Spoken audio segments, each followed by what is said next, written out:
Astrology में कुंडली के 7वें स्थान या सप्तम स्थान से विवाह या मैरिज के बारे में देखते हैं। तो विवाह मैरिज एक इम्पॉर्टेंट सब्जेक्ट है और आप किसी की भी कुंडली में कुंडली के 7वें स्थान या सप्तम स्थान से विवाह के बारे में पूरा डिटेल आप जान सकते हैं, राइट। तो विवाह के बारे में ही डिस्कशन चल रहा है। तो इसमें जो टॉपिक है वो मिलापक है। मिलापक का मतलब कि वर कन्या के विवाह के पहले उनकी कुंडली मिलाई जाती है और ये कुंडली 3 तरह से मिलाते हैं नक्षत्र मिलापक, ग्रह मिलापक और भाव मिलापक। इसके पहले लेक्चर्स में आपको बताया। तो ये 3 तरह से मिलापक देख करके और फिर देखते हैं कितने गुण उनके मिल रहे हैं और वो उनकी मैरिड लाइफ कैसी रहेगी, इस पे जजमेंट लेके और तब उनको विवाह की परमिशन दी जाती है। तो इसी मिलापक के साथ साथ यानी नक्षत्र, ग्रह और भाव मिलापक के साथ साथ वर और कन्या की कुंडली से उनके गुण और दोष भी देखने चाहिए। तो ये कुंडली से ही पता चलेगा। वर की कुंडली और कन्या की कुंडली को देख के आप उनके क्या गुण हैं, क्या दोष हैं, इसके बारे में आप पता कर सकते हैं। तो गुण ज़्यादा से ज़्यादा हो, दोष कम से कम हो, तो फिर वो मैरिड लाइफ अच्छी रहेगी।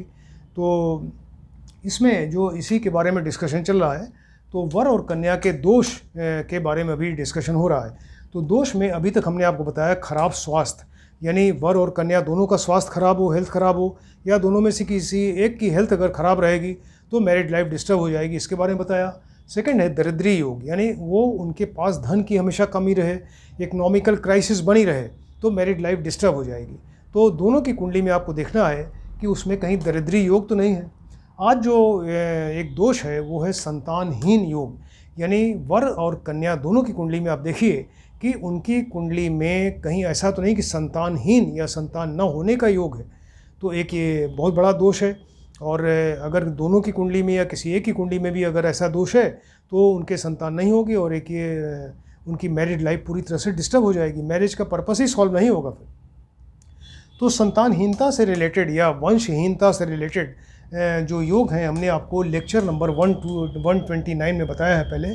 तो आज जो है लेक्चर जो चल रहा है 227, इसके पहले लेक्चर 129 अगर आप देखिए तो 129 में हमने पूरा संतानहीन योग के बारे में काफ़ी डिटेल आपको बताया है, तो आप उसको फिर से देख सकते हैं। इसके अलावा संतानहीनता के जो मेन कारण हैं उसमें एक है नपुंसकता, यानी पुरुष में इम्पोटेंसी या नपुंसकता हो, वो उसके अंदर संतान उत्पन्न करने की क्षमता ही नहीं है। तो वो चीज़ आप लेक्चर नंबर 183 में हम आपको पूरा डिटेल बता चुके हैं, इसको आप देख सकते हैं। और अगर स्त्री में बांझपन हो या बंध्या योग हो या इनफर्टिलिटी हो, यानी स्त्री जो है वो संतान उत्पन्न करने की क्षमता नहीं उसके अंदर, तो उसको इनफर्टाइल कहेंगे। तो उससे रिलेटेड योग हम आपको 184 लेक्चर में बता चुके हैं, तो इसको आप देख सकते हैं। तो इन चीज़ों के अलावा कुछ और भी चीज़ें हैं जो कि संतानहीन योग से रिलेटेड हैं, उसके बारे में आपको बताते हैं आज। तो इसमें जो कुछ चीज़ें हैं कि वो संतान उनकी न हो या एक ही संतान हो, या संतान होने के पहले ही अबॉर्शन हो जाए, संतान जो हो वो मृत संतान पैदा हो, मरीज संतान पैदा हो, या संतान जीवित हो लेकिन वो पैदा होते ही थोड़ी देर में उसकी डेथ हो जाए। तो इनसे रिलेटेड जो चीज़ें आपको बताते हैं।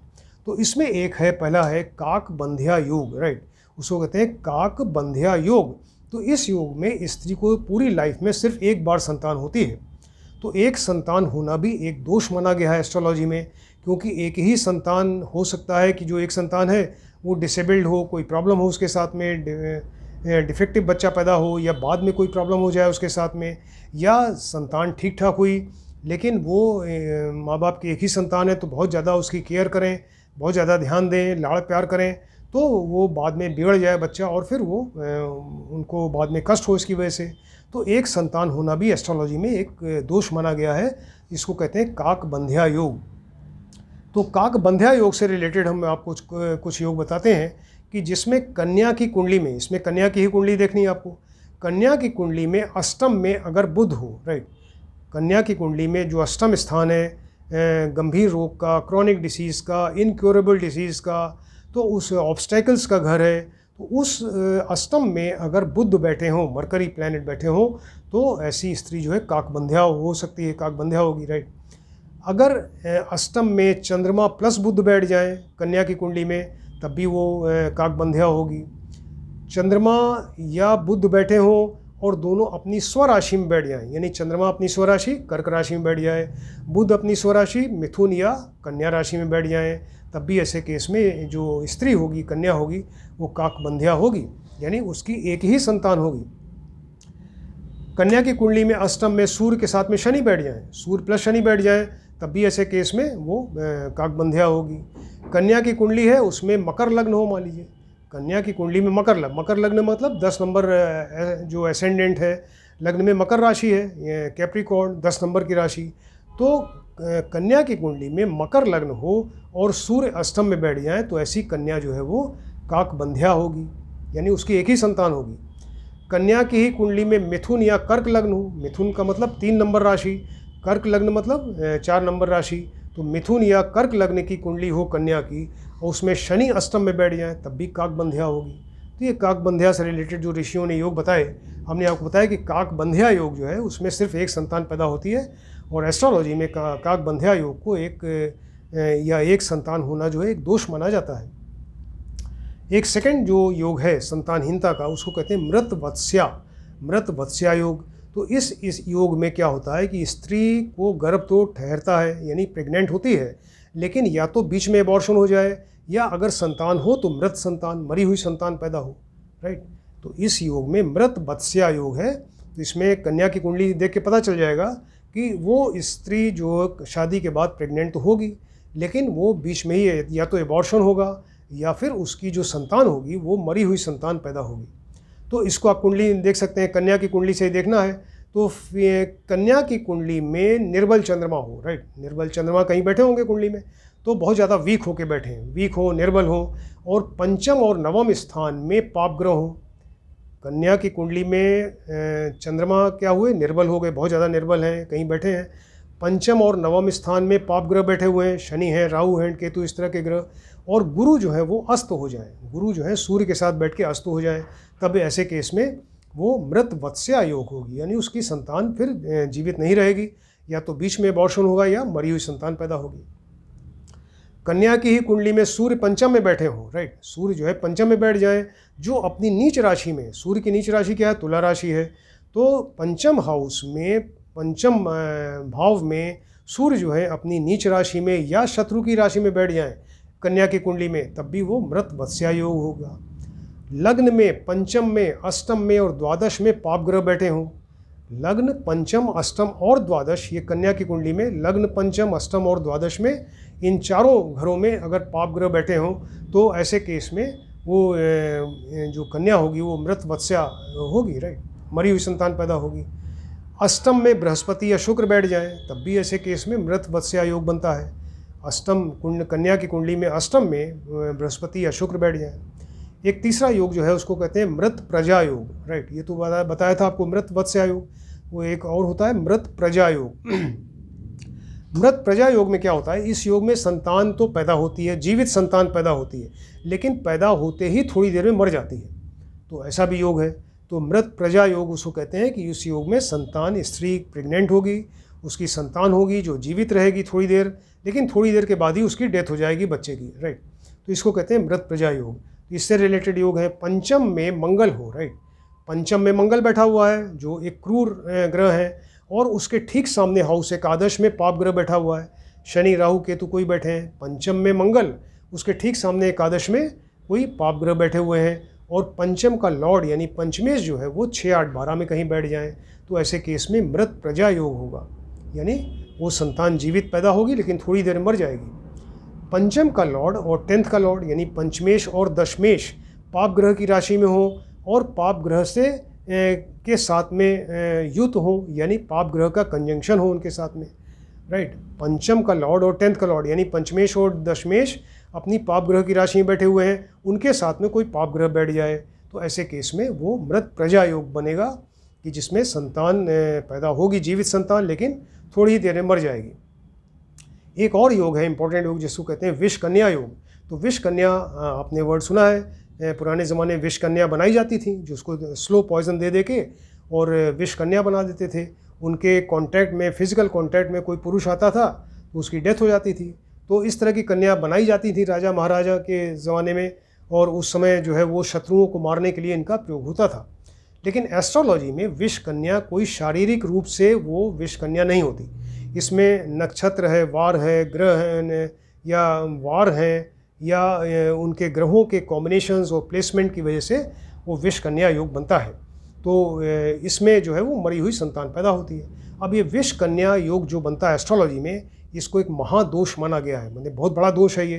तो इसमें क्या होता है, इसमें तीन दोषों का समावेश होता है, यानी 3 दोष से मिलके ये बनता है विष कन्या योग। इसमें क्या क्या है, एक तो होता है काकबंध्या, जो आपको बताया कि जिसकी एक ही संतान पैदा हो। सेकंड नंबर है मृतवत्स्या, यानी वो स्त्री प्रेग्नेंट होगी लेकिन बीच में ही अबॉर्शन हो जाए या मरी हुई संतान पैदा हो। और तीसरा नंबर है दरिद्री योग, जो आपको पहले बता चुके हैं दरिद्री योग। तो काकबंध्या, मृतवत्स्या और दरिद्र योग, ये तीनों योग का मिलके तब ये बनता है विष कन्या योग, राइट। तो एक बहुत ही खराब योग माना जाता है और इसमें जो है वो स्त्री का जीवन बड़ा दुर्भाग्यपूर्ण होता है और वो ऐसी स्त्री जो है वो बहुत ही दीनहीन और इस तरह की वो निर्धन और शारीरिक मानसिक रूप से बहुत ही वो मतलब उनको कष्ट होता है, इस तरह की ऐसी लेडी होती है, उसको विष कन्या योग कहा जाता है। तो इसमें आपको बताया 2 तरह का, इसमें 3 तरह के योग से मिलकर बनता है, काकबंध्या, मृतवत्स्या और इसके अलावा दरिद्र योग, राइट। तो ये विष कन्या जो है 5 तरह का होता है। 5 में 3 टाइप्स जो होते हैं वो वार, नक्षत्र और तिथि के कॉम्बिनेशन से बनते हैं और 2 योग ऐसे होते हैं जो कि ग्रहों के कॉम्बिनेशन से बनते हैं। तो जो तिथि, वार और नक्षत्र के कॉम्बिनेशन से बनते हैं उसको बताते हैं। यदि कन्या का जन्म रविवार को हो, संडे को जन्म हुआ, राइट, कन्या का जन्म रविवार को हो और शुक्ल पक्ष या कृष्ण पक्ष की द्वितीया सेकंड तिथि लगी हो और शतभिषा नक्षत्र हो, कन्या का जन्म हुआ रविवार को और उस दिन शुक्ल पक्ष या कृष्ण पक्ष की द्वितीया तिथि सेकंड तिथि हो और शतभिषा नक्षत्र हो, ऐसे केस में वो कन्या जो है विष कन्या होगी, उसकी मरी हुई संतान पैदा होगी और वो साथ में दरिद्र होगी, राइट। कन्या का जन्म मान लीजिए मंगलवार को, ये सब कन्या की ही कुंडली से देख रहे हैं, कन्या की कुंडली का कन्या का जन्म मंगलवार को हुआ, राइट, मंगलवार को जन्म हो और शुक्ल पक्ष या कृष्ण पक्ष की सप्तमी तिथि लगी हो, कन्या का जन्म हुआ मंगलवार को, ट्यूसडे को, शुक्ल पक्ष या कृष्ण पक्ष की सप्तमी तिथि हो और आश्लेषा या विशाखा नक्षत्र लगा हो, तो ऐसे केस में वो कन्या जो है विष कन्या होगी। एक तीसरा टाइप है जिसमें कि कन्या का जन्म शनिवार को हुआ, सैटरडे को, उस दिन शुक्ल पक्ष या कृष्ण पक्ष की द्वादशी 12th तिथि लगी हो और कृतिका नक्षत्र हो, तो ऐसे केस में कन्या जो होगी विष कन्या कहलाएगी। तो ये 3 तरह के योग जो हैं ये तिथि, वार और नक्षत्र के कॉम्बिनेशन से बनते हैं और 2 ऐसे योग हैं जो कि ये ग्रहों के कॉम्बिनेशन से बनते हैं, इसको बताते हैं।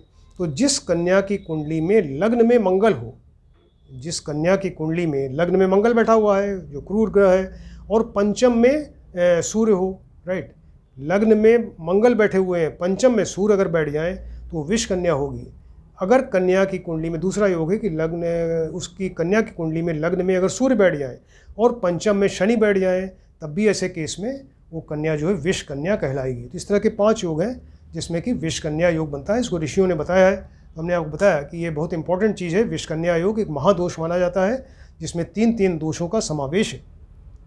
लेकिन ये विष कन्या ऋषियों ने यह भी बताया कि इसके कैंसिलेशन के पॉइंट्स हैं, यानी ये नलीफाई हो सकता है, इसका परिहार है, इसका सोल्यूशन हो सकता है।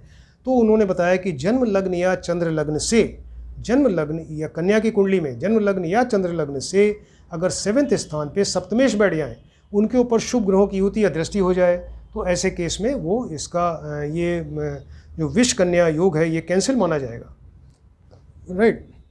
जन्म लग्न या चंद्र लग्न से 7वें स्थान पे सप्तमेश, 7वें का लॉर्ड बैठ गया, उस पर शुभ ग्रहों की युति या दृष्टि हो गई।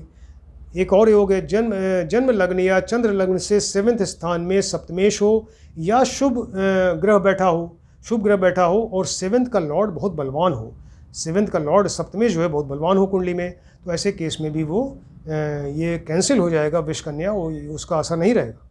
एक और है कि जन्म लग्न या चंद्र लग्न, जन्म लग्न और चंद्र लग्न से 7वें स्थान, यानी दोनों से जन्म लग्न एंड चंद्र लग्न से 7वें स्थान पर शुभ ग्रहों की युति या दृष्टि हो, तो ऐसे केस में वो विष कन्या योग जो है ये ख़त्म हो जाएगा, कैंसिल हो जाएगा, उसका असर ख़त्म हो जाएगा। तो ये काफ़ी इंपॉर्टेंट पॉइंट्स आपको बताया कि काकबंध्या योग, मृत वत्स्या योग, मृत प्रजा योग और विष कन्या योग। विष कन्या योग एक महादोष है और उसको डिटेल में बताया कि इसमें 3 महादोष का समावेश होता है। काकबंध्या, मृत वत्स्या और दरिद्री योग, ये 3 योग मिल के बनता है विष कन्या। और उसका क्या सल्यूशन भी हो सकता है, परिहार क्या हो सकता है या कैसे कैंसिल हो जाता है, इसके बारे में भी बताया। तो ये कि बहुत ज़्यादा इंपॉर्टेंट सब्जेक्ट है, इसको आप ध्यान से देखें और स्टडी करिए। इसको हमेशा शादी के पहले वर और कन्या की कुंडली में मिलाना चाहिए। तो ये एक इम्पॉर्टेंट चीज़ है, इसको आप देखें और स्टडी करिए। Thank you.